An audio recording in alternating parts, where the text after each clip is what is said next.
কিন্তু আজ পর্যন্ত আপনারা বিগত 2-4-10 বছরে দেখছেন যে এই এলাকার আপামর জনসাধারণের ঈমান, আমল, আকীদা, বিশ্বাস, সুন্নতের কথা শোনানোর জন্য ওই সমস্ত প্রতিষ্ঠানের পক্ষ থেকে কোনো ব্যবস্থা হয়েছে?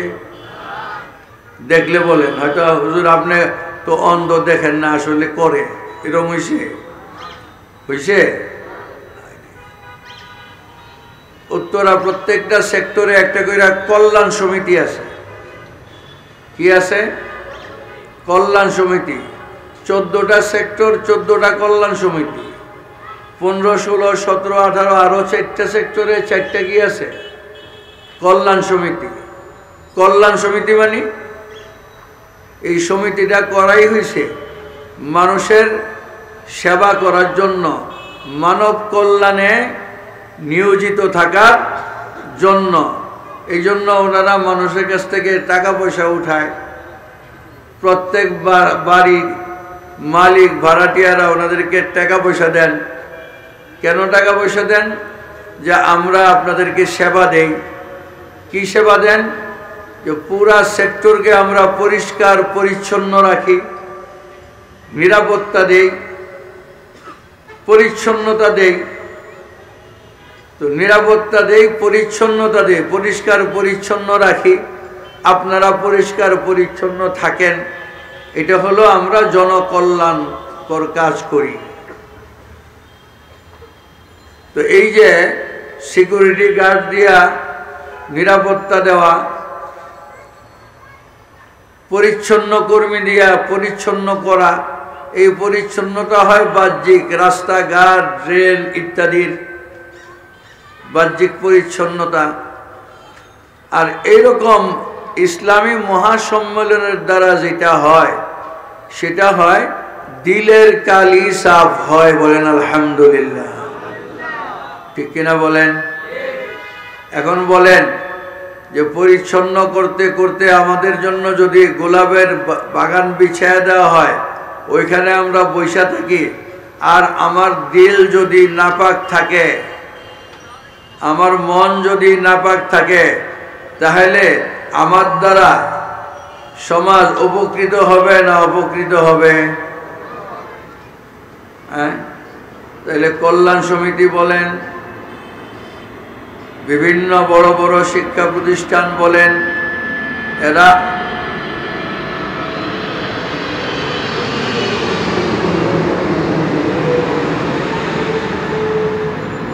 আপামর জনসাধারণের জন্য, জনসাধারণের দিলের কালি পরিষ্কার করার জন্য, জনসাধারণের আত্মশুদ্ধির লক্ষ্যে যেই কাজ না করে জামিয়া মাহমুদিয়া, জামিয়া সুবহানিয়া, জামিয়াতুল মানহাল, জামিয়াতুল নূর আল কাসিমিয়া, ওই কাজগুলি করে। ঠিক কিনা বলেন?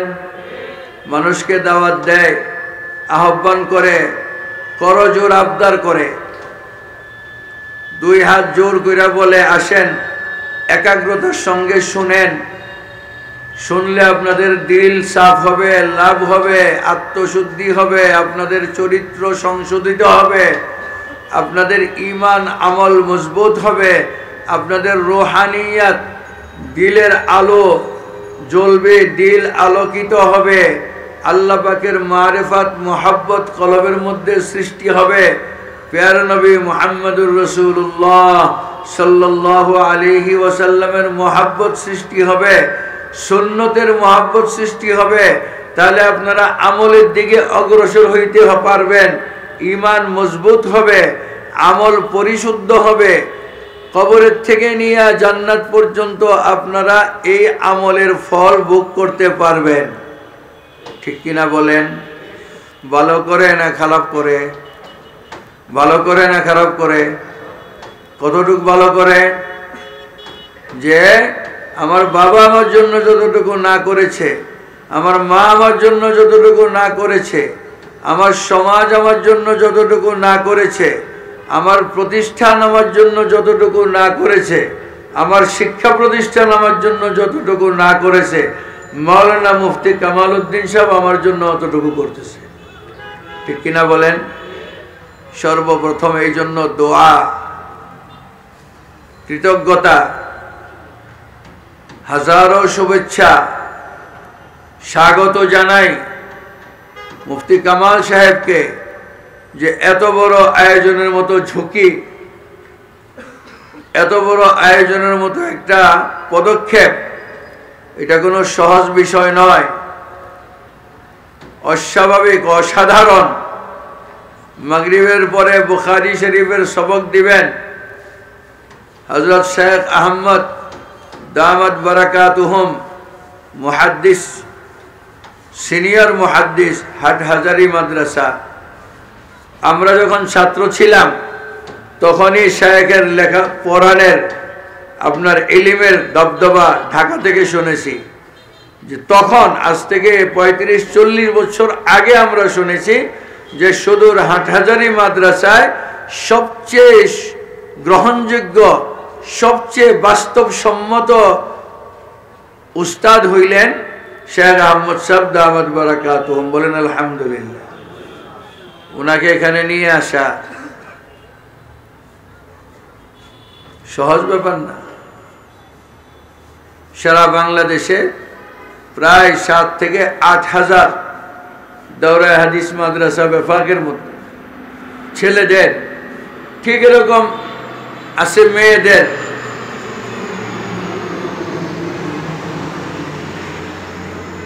এই ধরনের মুহাদ্দিসকে সবাই চায়,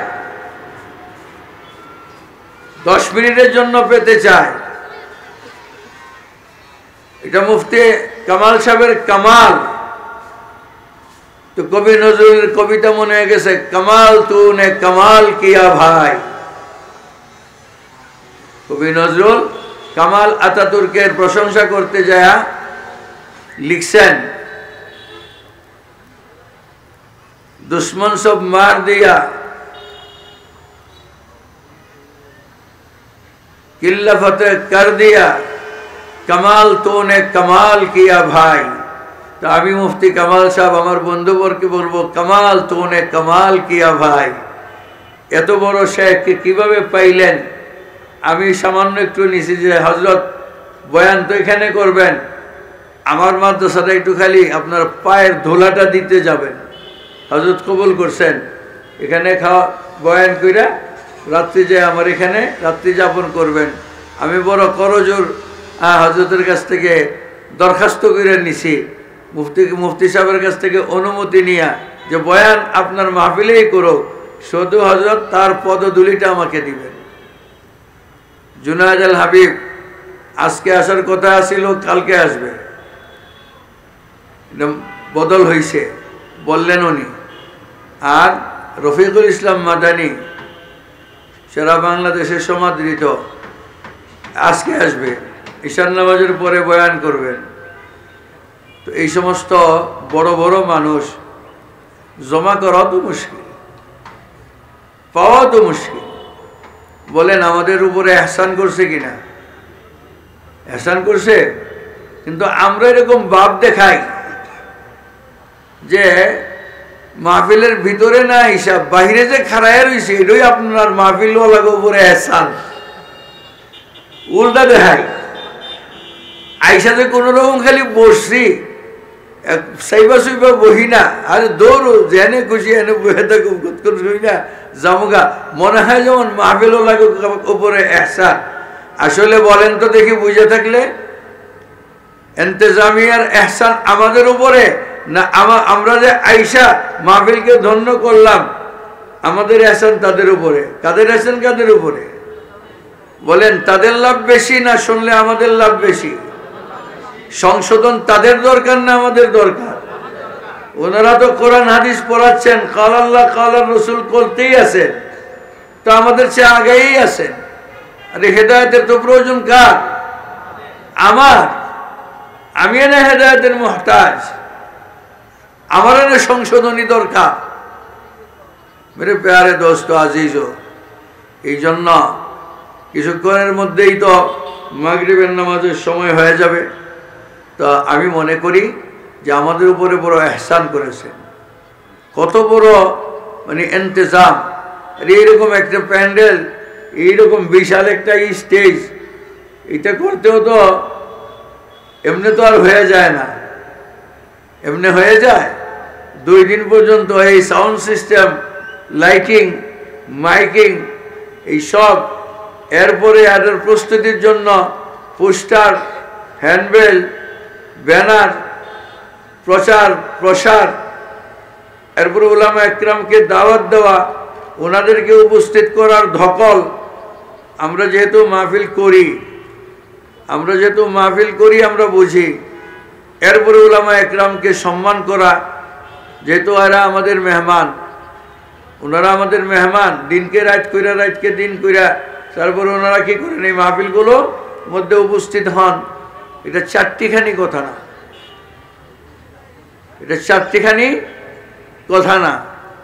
তো আমাদের এলাকার উপরে রহমত, যে বড় বড় বুজুর্গানে দেশ বরেণ্য ওলামা একরাম আসবেন, এই এলাকার মধ্যে কথা বলবেন, এলাকাবাসী শুনে ধন্য হবে, আমলে উদ্বুদ্ধ হবে, তাদের পদধূলিটাও আমাদের জন্য রহমত এবং বরকত স্বরূপ।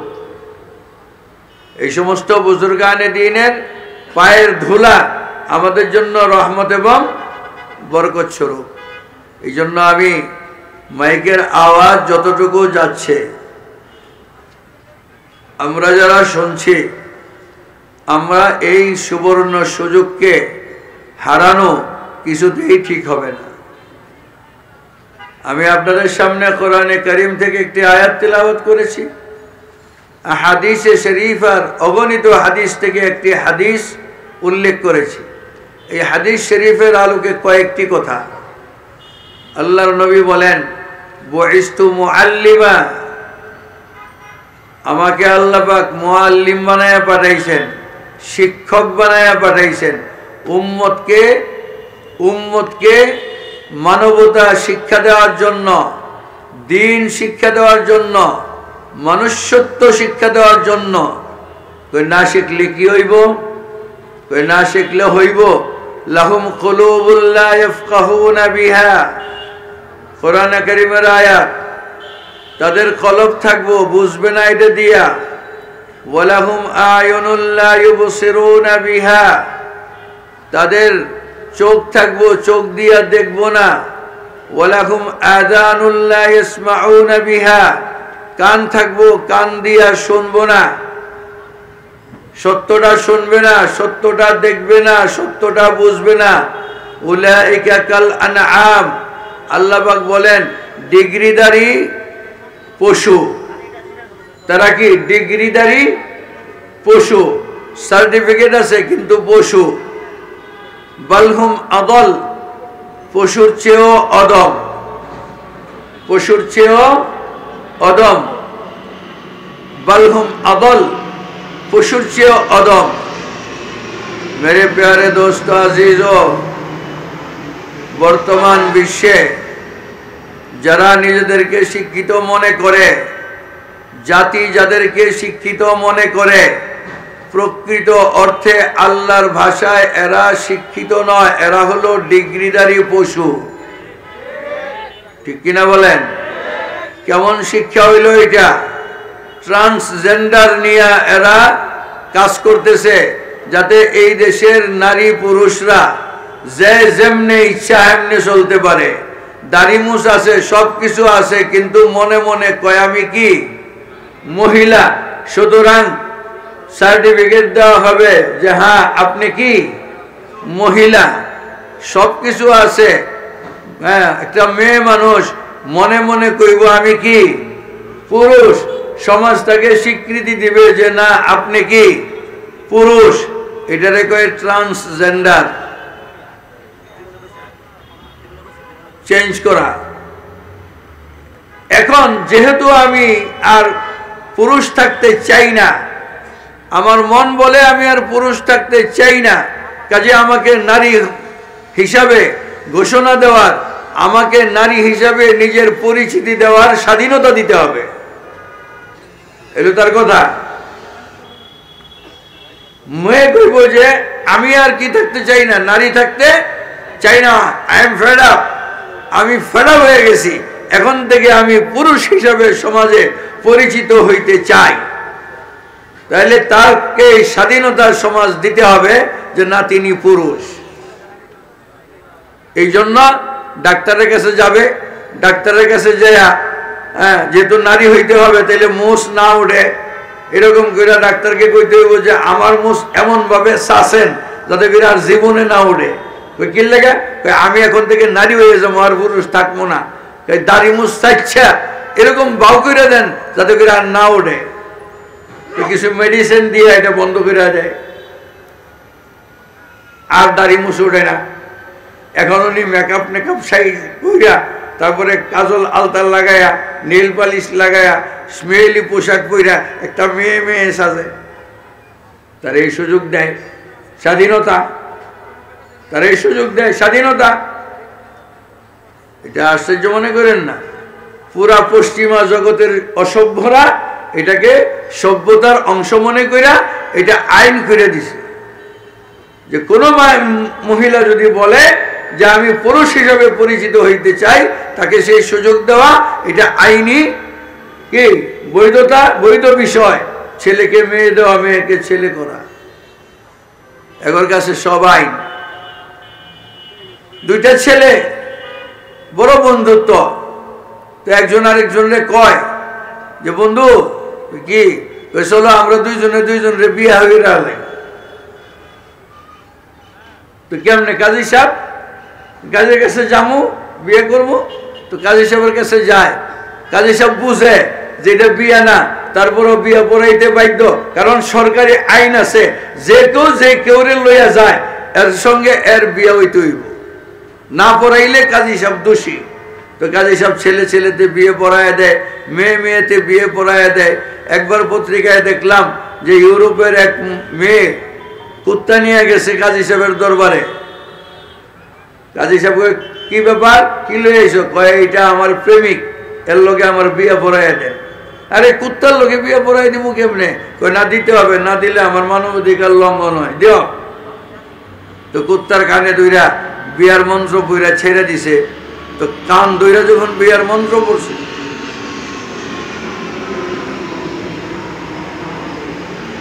দুই কান ধরে যখন বিয়ার মন্ত্র বইরা ছেড়ে দিছে, তো কুত্তা এমনি কান ঝাড়া দিছে।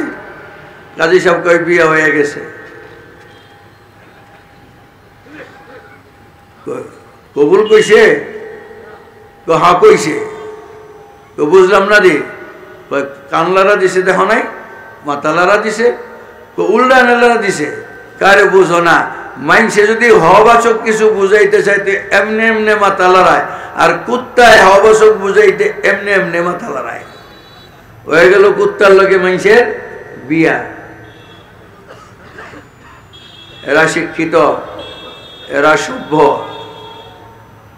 এরা সভ্য। পত্রিকায় দেখলাম আমেরিকায় এক জেলখানায় আসামি জেলারের কাছে দরখাস্ত লিখছে যে আমি এখন মায়ালোক হয়ে গেছি, ট্রান্সজেন্ডার, কাজেই আমাকে আর পুরুষ ছেলে রাখা যাবে না। তার দরখাস্ত মঞ্জুর করতে হবে, না হইলে রাষ্ট্রীয় আইন, যাকে যা হইতে চায় তা হইতে দাও, যে যা হইতে চায় তাকে তা হইতে দাও। তো দিছে, পুরুষ ছেলে থেকে তার নাম কেইটা মায়ালোকের ছেলে দিছে। কিছুদিন পরে দেখা যায় একাধিক মহিলা হামেলা হয়ে গেছে, আরো কয়েকটি তো আছে। এখন গবেষণা চলতেছে সব মায়ালোক, এর মধ্যে হামেলা হইল কেমনে দুইটা। তো তদন্ত করে দেখা যায় যে এই লোকের কাম। এই তুমি না বলে মায়ালোক, তো তুমি হামেলা বানাইলা কেমনে? ওই মাঝে মাঝে আমার মনে হয় যে আমি পুরুষ লোক।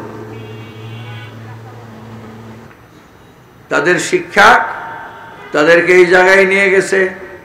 প্যারা নবী মুহাম্মদুর রাসূলুল্লাহ সাল্লাল্লাহু আলাইহি ওয়াসাল্লাম বলেন, সমাজ বিধ্বংসী এই সমস্ত অপসংস্কৃতির থেকে মানুষকে মানবতার শিক্ষায় শিক্ষিত করার জন্য আল্লাহ পাক পরওয়ারদিগার আলম 1450 বছর আগে আমাকে শিক্ষক হিসাবে দুনিয়াতে পাঠাইছেন। বলেন সুবহানাল্লাহ। আমার শিক্ষায় শিক্ষিত হইলে মানুষ চুরি করে না, ইফটিজিং করে না, দুর্নীতি করে না, টেন্ডারবাজি করে না, মিথ্যা কথা বলে না, ধোঁকাবাজি করে না, এক বালিশের দাম 26,000 টাকার ভাউচার বানায় না, বালিশ একটা একতলা থেকে দোতলায় তুলতে 500 টাকা লেবার কস্ট, একটা সিমেন্টের বস্তা তুলতে লাগে 10 টাকা। কয় টাকা? 10 টাকা। আর একটা বালিশ একতলা থেকে দোতলা তুলতে লাগে কত? 500 টাকা। এইটা শিক্ষা লেখাপড়া কইরা এই ভাউচার বানায় না, ঠিক কিনা বলেন? এই ভাউচার বানায় না। আমি যে মুআল্লিম বানাই, এই মুআল্লিমরা এরকম নিজের মাদ্রাসা চালাইতে হিমশিম খায়, আবার জাতিকে হিদায়াতের কথা শোনাইতে এরকম 2 দিন ব্যাপী আয়োজন করে, ঠিক কিনা বলেন? নিজের মাদ্রাসা চালাইতে হিমশিম খায়, মাদ্রাসার নিজস্ব জায়গা একটু কিনা বারবার দোয়া চায়, হুজুর আরো এত লক্ষ টাকার ঋণ এখনো পর্যন্ত শোধ করতে পারি নাই, এখনো পর্যন্ত ছেলেপেলেদেরকে মাদ্রাসার নিজস্ব ক্যাম্পাসে উঠাইতে পারি নাই, এখনো পর্যন্ত ভাড়া বাসায় থাকি, খাওয়া দাওয়া নাই, চালের দোকানে বাকি, তেলের দোকানে বাকি, বাকি দিতে চায় না, তারপরে যে কান্নাকাটি কইরা তাদের কাছ থেকে নিতে হয়। প্রত্যেকটা মাদ্রাসার এই হালাত। তারপরেও আমরা কি করি? উম্মতের জন্য যাদেরকে বানাই, জিজ্ঞেস করেন জামিয়া মাহমুদিয়া মাদ্রাসার কয়শো ছাত্র? 400 ছাত্র থাকলে 60টা ছেলে সিগারেট করে আছে কিনা আপনাদের ধারণা আছে? না আছে? টেকনাফ থেকে তেতুলিয়া পর্যন্ত আমাদের 30 লক্ষ ছাত্র ছাত্রী। আমরা চ্যালেঞ্জ দিয়া বলি, কওমি মাদ্রাসার 30 লক্ষ ছাত্র ছাত্রীর মধ্যে 30 জন সিগারেট খোর খুঁজে পাইবেন না। মদ, গাঞ্জা, হিরোইন, ইয়াবা, ক্রিস্টাল, ফেন্সিডিল, ডাইল, এগুলি তো দূরের কথা। না মিশা কথা কইছি? মিথ্যা বলছি? আমরা আমাদের এই জামিয়া মাহমুদিয়ায় পড়ায়, জামিয়াতুল মানহালে পড়ায়, জামিয়াতুল নূরে পড়ায়, এরকম হাজারো মাদারিসে পড়ায়, পড়ানোর পরে তারা কর্মক্ষেত্রে লেগে যায়। আপনারা কোন গেলি বেকার পড়া, কোনো কাম কাজ নাই, খালি আমাদেরকে বদনাম করেন, ওই সার্টিফিকেট নাই, হুজুর কি কইরা খাইব? প্রত্যেক বছর হাজার হাজার মানুষ বিদেশে কামের লেগা উপাস থাকে, বাংলাদেশে বিদেশে যাওয়ানোর লেগা, মালয়েশিয়া যাওয়ানোর লেগে ডুববা মরে, ইউরোপে যাওয়ানোর জন্য ডুববা মরে, স্পেনে যাওয়ার জন্য, ইটালি যাওয়ার জন্য, লিবিয়ার মরুভূমিতে পইরা মরে কিনা বলেন? এরা সবাই কি মাদ্রাসা শিক্ষিত? কওমি মাদ্রাসার ছাত্র? হ্যাঁ, কওমি মাদ্রাসার ছাত্র। তাহলে এরা কোথায় লেখাপড়া করছে? তাইলে কাম খুঁজতে খুঁজতে সমুদ্রে ডুববা মরো তোমরা, আর বেকার হিসাবে গালি দেও কারে? আমাদেরকে। এটা কি উচিত হয়? বলে এই গালি দেখি আমরা প্রাপ্য? কয় যে সমাজে হাহাকার, এই জন্য চিন্তায় বাইরে গেছে, রাহাজানি বাইরে গেছে, চুরি ডাকাতি বাইরে গেছে গেলি বলে। বেকার সমস্যার সমাধান না করলে সমাজ কলস মুক্ত হবে না, সমাজ মাদক মুক্ত হবে না, এইগুলি কয়। ঠিক আছে না? এগুলি বলে। আজকের পত্রিকা আসছে মাদকের চোরাচালানের নতুন রোড, অমুক অমুক তমুক, এগুলির মধ্যে কি কওমি মাদ্রাসার পোলাপান জড়িত? হ্যাঁ, তাহলে বোঝা গেল মাদক ব্যবসাও করে না, টেন্ডারবাজি মনে হয় করে। হ্যাঁ, টেন্ডারবাজি, রড খুললা বাস ঢোকায়। করোনাকালীন সময়ে যে তেল, এই তেলের খনি কওমি মাদ্রাসার আলেমের খাটের নিচে পাওয়া যায়। হ্যাঁ, তাইলে যান খাটের নিচে তেল পাওয়া যায়, তেলের খনি পাওয়া যায়, অশিক্ষিত না শিক্ষিত? অশিক্ষিত না শিক্ষিত? তাহলে ভালো শিক্ষিত না খারাপ শিক্ষিত? সুশিক্ষিত না কুশিক্ষিত? তাহলে বোঝা গেল শিক্ষাই জাতির মেরুদণ্ড। কথাটা 100% ঠিক না। সুশিক্ষাই জাতির মেরুদণ্ড। সুশিক্ষাই জাতির, যে শিক্ষায় শিক্ষিতরা পরীক্ষিত। কিভাবে পরীক্ষিত? বাংলাদেশ স্বাধীন হয়েছে 50-52 বছর।